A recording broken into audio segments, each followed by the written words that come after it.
Advanced Calculations.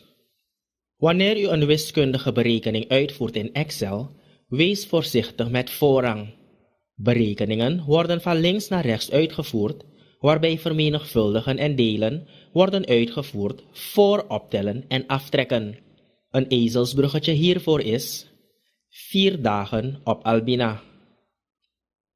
Plaats de cursor in cel A7.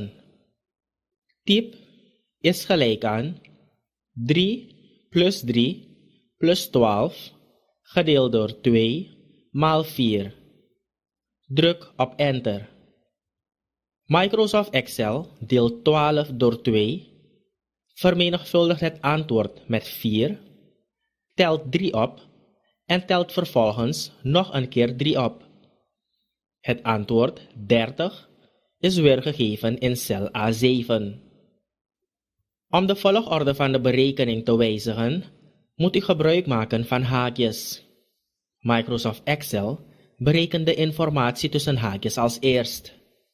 Dubbelklik in cel A7.